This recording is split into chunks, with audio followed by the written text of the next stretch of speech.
While You Live Shine, and it's kind of about the weird way the traditions that go back thousands and thousands and thousands of years are still practiced in modern Europe in remote parts of places like northern Greece. And it really made me think about how music is a coded way of transmitting knowledge that is deeply, deeply rooted in human existence, but maybe we don't overtly know it anymore. Does that make sense? Yes, but you mentioned the tuning, the more. I mean, things like when I was in northern Greece, there's a thing there in Albania where groups of women dressed in black, elderly women, will gather and sing morning songs over a grave, and it's forbidden to record. I mean, there are no recordings of it. I know somebody who has a bootleg recording, but it's very, very difficult to find. And in Ireland, we had the same thing. It's called keening, where women would cry over a grave and sing morning songs of, what keening is crying in Irish.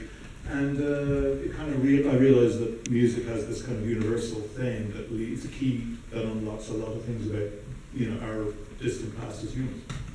At what point did Ian Lynch, who did the soundtrack, at what point did he get involved? Well, when I was writing the film, I don't think I could have written it if there wasn't.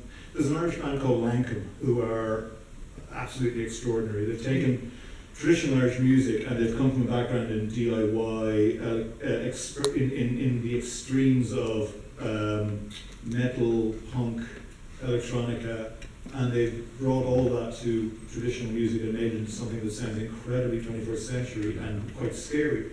And I think if I hadn't heard that music, I wouldn't have been able to write the film, because the music created the atmosphere that I was able to write the film in. And then when I'd written the film, I thought there's only one person I can go to write the score, who's Ian, who's one quarter of Lankum. He's a PhD in folklore, he's a horror movie buff, he's a horror literature buff, an incredibly intelligent and nice man. And I didn't know him, I just wrote to him blind and said, would you mind reading my script? And he loved it and said he'd been waiting his whole life for somebody to walk on something like this. So he recorded the score, which was released on Invada Records as a soundtrack album, which I'm really happy about. I've got my name as co-writer on a song and an album, which is like, I'd like to go back and tell 17-year-old me that would happen. It's good.